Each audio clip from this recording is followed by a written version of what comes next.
Welcome back mga ropa, kwentuhan muna tayo. Pinakitaan na rin sa bando ng matindihang depensa, matindihang pag-ere at pagtalon ang kupunan ng Mobis Phoebus. Black ang tirada dito mga ropa sa may 3-point attempt, at dito sa game na to mga ropa, dinurog lang ng kupunan ng anyang KJC ang kalaban nila ang Mobis Phoebus. Dito sa game na to mga ropa, nagtala si rin sa bando ng all-around performance with 14 points, 5 rebounds at 4 assists para tulungang buhatin ang kupunan ng anyang KJC. And take note mga ropa, coming into this game nga pala, pangalawa ang team na rin sa bando sa buong standing sa buong KBL. At dito sa game na to mga ropa, pinakita naman na rin sa bando ang kanyang effectivity. Mapa playmaking man yan mga ropa at mapa scoring. Solid na naging ambag na rin sa bando dito sa game na to mga ropa para talunin ang kupunan ng Mobis Phoebus. Ngayon mga ropa, ito ang pinaka-latest game na rin sa bando sa may KBL. Isa-isahin at imay-himayin natin. Ang naging tirada na rin sa bando dito sa game na to mga ropa, ito ang game analysis at breakdown anyang KGC versus kupunan ng Mobis Phoebus. Simulan na natin to. Okay game. Ito nga yung sinasabi ko mga ropa na pangalawa sa standings ang team na rin sa bando na anyang KGC. 4-2 sila sa standings mga ropa. At dito sa game na to mga ropa, makikita natin talagang sikat ang ating kabayan na si rin sa bando. Siya lagi ang kino-close out dito sa camera mga ropa. At syempre mga ropa, sa mga sunod-sunod na pagkakataon, starting 5 na naman dito si rin sa bando. At sa unang possession dito ng anyang KGC mga ropa, nabigyan ng bola dito si rin sa bando sa may left side corner. At binigyan din naman ng ball screen dito si rin sa bando. Penetration ng konti dito mga ropa at konting attraction sa depensa ng kupunan ng Mobis Phoebus. Good cut din ang ginawa dito ng teammate na rin sa bando mga ropa, at simpleng pasa lang ginawa dito rin sa bando. Pero yung simpleng pasa na yan, naging sobrang effective yan para makuha ng anyang KGC ang unang puntos dito sa game na to. At sinigundaan pa to ng another ball screen na naman dito sa may ibabaw mga ropa, pero this time hindi pick and roll gameplay ang ginawa dito ng anyang KGC. Diretso nila yung bola papunta doon sa may ring, easy 2 points. At after pa nito mga ropa, again another ball screen na naman dito ulit sa may ibabaw, at kitang-kita natin dito mga ropa, nakuha nung screen na yan yung dalawang defenders ang kupunan ng Mobis Phoebus. Open na open dito sa may 3-point area ang kupunan ng anyang KGC. Sa mga simpleng plays na yan mga ropa, madaling nakakascore ang kupunan ng anyang KGC. At ang defenseng ginagamit nga pala dito ng Mobis Phoebus mga ropa na binabakbak ng kupunan ng anyang KGC ay zone defense mga ropa. At again, nakazone ulit sila dito at atake dito sa may gitna at magandang pasa papunta doon sa may paint. Hindi na nakareact dyan ang kupunan ng Mobis Phoebus mga ropa, kaya another easy 2 points na naman ang nagawa dito ng anyang KGC. At after pa nito mga ropa, dito sa may right side corner 3-pointer, harap-harapang tinirahan ng anyang KGC ang depensa dito sa may 3-point area. Kung kaya't sa pagkakataon na to mga ropa, maagang lumamang ang anyang KGC. 14-4 ang score, pero agaran naman bumawi dyan ang kupunan ng Mobis Phoebus mga ropa. Bumagsak dito yung player ng anyang KGC, kaya madaling nakapwesto dito sa may side na to mga ropa. May sumubok lumausad dyan, pero huli na ang lahat na ipasok na ng Mobis Phoebus ang 3-pointer. At after pa nito mga ropa, magandang play ang ginawa ng Mobis Phoebus dito sa may ibabaw. Nag-akmang pick and roll play to mga ropa, pero pumeke ng pasa yung ball handler papunta doon sa may roll. Kaya ang nangyari dito mga ropa, nagkaroon enough space, enough separation dito sa may 3-point area. Sumabay dyan si rin sa bando mga ropa, pero panis dyan si rin sa bando sa may 3-pointer, basket is good. At tignan nga pala natin ang defense ang ginamit dito ng anyang KGC mga ropa sa pagkakataon na to. Naka-zone defense din sila dito. At ang nangyari dito mga ropa, ang kahinaan ng zone defense. Kapag umatake ang offensive player mga ropa, at once na na-attract yung dalawang players sa may zone defense mga ropa, at may kumat pa na sumabay katulad nito mga ropa, kumat dito sa may gitna, na-attract yung dalawang players sa kupunan ng anyang KGC. Butas agad ang depensa dyan sa may zone mga ropa. Yan ang kahinaan ng zone defense. Kaya ang nangyari dito mga ropa, easy 2 points kagad ang nagawa dyan ng Mobis Phoebus. Buti na lamang mga ropa, si rin sa bando ay nag-show dito sa may right wing 3-pointer. At harap-harapang tinirahan na rin sa bando ng 3-pointer ang depensa dito ng Mobis Phoebus mga ropa. Easy 3 points, long range bomb ang nagawa dito rin sa bando, no problem. At one shot pick ang ginawa dito ng Mobis Phoebus sa may mid-range mga ropa. Nagkaroon sila ng opening dyan, basket is good sa may mid-range. Nakakuha naman ng good drive dito ang kupunan ng anyang KGC mga ropa, at after niyang good drive na yan, ball screen dito sa may ibabaw. Kitang-kita natin, nakuha ng ball screen na yan yung dalawang defenders ng kupunan ng Mobis Phoebus, kaya tendency outcome nito. Open na open dito sa may top of the key 3-pointer ang anyang KGC, at basket is good dyan mga ropa, yung long range bomb, easy money. At agad mga ropa, na-dissect na naman ang Mobis Phoebus ang zone defense dito ng kupunan ng anyang KGC. Ilang mga players na na-attract dyan sa may penetration na yan mga ropa, at naiwanan nila yung player doon sa may baseline, kaya madaling pasa lang ang nagawa dito mga ropa. Easy 2 points kagad ang napundar dyan ng Mobis Phoebus. At again mga ropa, zone defense pa din naman din talaga ang ginagamit dito ng Mobis Phoebus. Pareho silang zone defense ang ginagawa dyan mga ropa, at sa pagkakataon na to, inatake na rin sa bando ang zone defense na yan. At ang nangyari dito mga ropa, tatlong players ang dumikit dyan kay rin sa bando sa may zone defense. Yun nga lang mga ropa, kinaya pa rin gawan na paraan ni rin sa bando ang pagkakataon na yan, at nakapagpundar siya ng 2 points, basket is good. At sa possession na to ng kupunan ng Mobis Phoebus mga ropa, nagkaroon sila ng tira dito sa may 3-point area. Yun nga lang, nahabol pa yan na rin sa Abando mga ropa, kahit na alayo na rin sa Abando dito, hindi siya sumuko dyan mga ropa. Hustle play para kay rin sa Abando para i-block pa ang tirada dito sa may 3-point area. Kitang-kita natin mga ropa, clean block, sapong-sapon na rin sa Abando ang bola dito sa may block na to. At eventually mga ropa, naging tendency outcome niyan. Outside ang bola, nakuha ng anyang KGC ang bola sa possession na to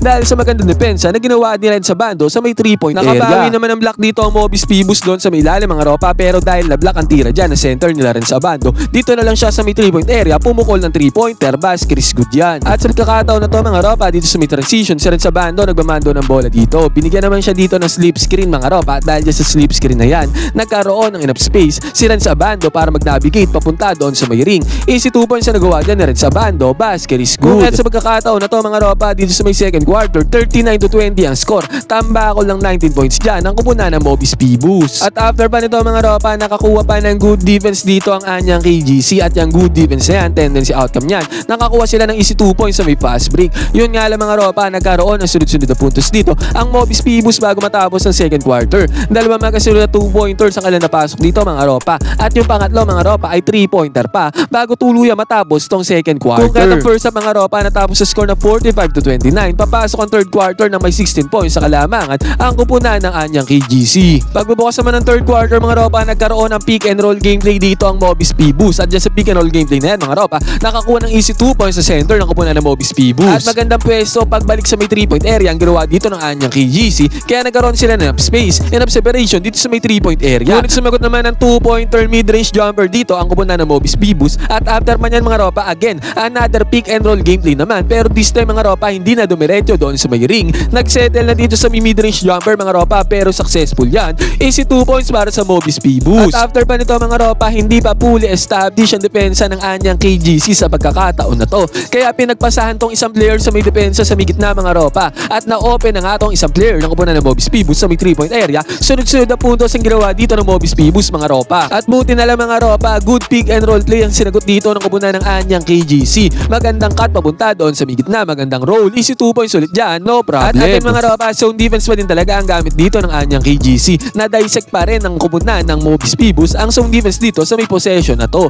Madaling pasa lang papunta dito sa may 3-point area mga ropa, malayo ang closeout defense dito sa may 3-point area mga ropa, kaya another 3-pointer na naman ang punta dito ng kupunan ng Mobis Phoebus. At after pa nito mga ropa, good drive, good penetration zone defense ang kupunan ng anyang KGC ang nagawa ulit dito ng Mobis Phoebus mga ropa, kung kahit sa pagkakataon na to yung kaninang tambak na Mobis Phoebus ay nahabol na nila. Ang score na dito mga ropa, 56-50, 6 na puntos na lang bigla ang lamang dito ng anyang KGC, at sa possession na to ng kupunan ng anyang mga ropa. Man-to-man defense naman nilalaro dito ng Mobis Phoebus mga ropa, at dyan sa man-to-man defense na yan, sumubok na humelt defense dito yung isang player ng Mobis Phoebus mga ropa, kaya ang tendency outcome nito na open yung player ng kupunan ng anyang KGC dito sa may right side corner 3-pointer, at inatake yan mga ropa, kinapitalize niya ang pagkakataon na yan, easy 2 points na nagawa dito ng anyang KGC. At dito sa may transition mga ropa, naka-man-to-man defense na dyan ang kupunan ng anyang KGC mga ropa. Yun nga lang, yung huling player, yung huling defender ng kupunan ng anyang KGC ay nahuli sa pagkakataon na to. Nagkaroon sila ng misunderstanding mga ropa kung kahit anong nangyari dito. Good cut ang ginawa papunta sa may gitna, another easy 2 points na naman na nagawa dito ng Mobis Phoebus. Ang score dito mga ropa, 60-56, 4 points na lamang dito ng anyang KGC, at sa possession na to ng kupunan ng anyang KGC mga ropa,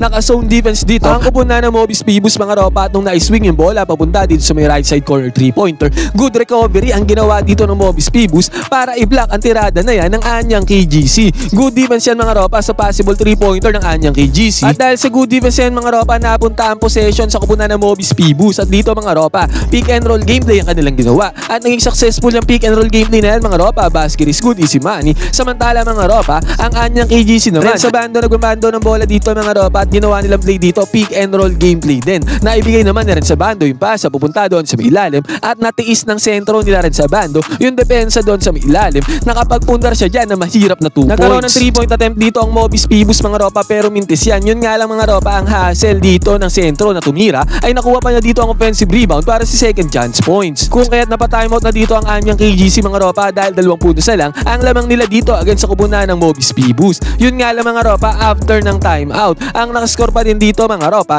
ay ang kupunan ng Mobis Phoebus, kung kaya't sa pagkakataon na to, all 63 na ang score mga ropa, tablado na ang laro. Yun nga lang, kung team ka ng Mobis Phoebus mga ropa, sa mga huling minuto dito ng 4th quarter, nagkaroon ng sunod-sunod na puntos dito ang anyang KGC. Una na to mga ropa, offensive rebound sa may kickoff out ng bola papunta dito sa may 3-point area. May sumubok na close out ng mga players yan mga ropa. Yun nga lang, huli na ang lahat. Naipukol na ang 3-pointer. Pasok ang tirada dyan sa may 3-point area mga ropa. Basket is good. At after pa nito mga ropa, yung center nila Renz Abando ay nakapukol pa ng top of the key 3-pointer dito. At sinigundaan pa niya yan mga ropa ng isa pang another puntos dito. Another 2 points na naman ang kanya nagawa doon sa may ilalim. Kung kahit sa senaryo na to mga ropa, crunch time na to, wala ng 5 minuto natitira dito sa may game. 71-65 na ang score dito. At sa possession dito ng kupunan ng Mobis Pibus mga ropa, nakakuha pa ng steal dito ang kupunan ng Anyang KGC. Nakapag-fast break sila dyan mga ropa, yun nga lang, hindi na i-convert ang fast break. Pero second chance points pa rin mga ropa. Yan ang second chance points na yan. Yan na yung na-i-convert nila into points. Kung kahit sa pagkakataon na to mga ropa, 73-65 na ang score lamang na ng 8 points dito. Sa may crunch time sa mga huling minuto, ang kupunan ng Anyang KGC mga ropa. And again, nakakuha ulit sila ng possession dito sa may 3-point area mga ropa, sa may right wing. 1-on-1 lang to mga ropa. Walang help defense dito ang kupunan ng Mobis Pibus. At ang ginawa dito ng player ng kupunan ng Anyang KGC mga ropa ay sinolo niya na ang pagkakataon na to. Sinolo niya na ang moment na to. Tinirahan niya harap-harapan dito sa may 3-point area ang depensang 1-on-1 dito ng Mobis Pibus. At tendency outcome nito mga ropa, yan na nagsalyado sa panalo ng kupunan ng Anyang KGC dahil pumasok ang 3-pointer na yan mga ropa. Basket is good. At nagtapos nga ang game na to mga ropa sa score na 79-66. Napako sa 66 points ang kupunan ng Mobis Pibus. Natambakan pa sila ng 13 points doon sa may huli. At good performance nga pinakita dito ni Renz Abando mga ropa. Nakapag-ambag nga siya dito ng tumatanginding na 14 points, 5 rebounds at 4 assists. All around performance yan para kay Renz Abando mga ropa as a starter. At umakit na sa 5-2 na standings ang kupunan ng Anyang KGC mga ropa. Nasa top na sila ng standings mga ropa ng KBL. Mas naging solid ang Anyang KGC mga ropa after nilang ilagay si Renz Abando sa kanilang first 5. Pangatlo o pang-apat na game na yata to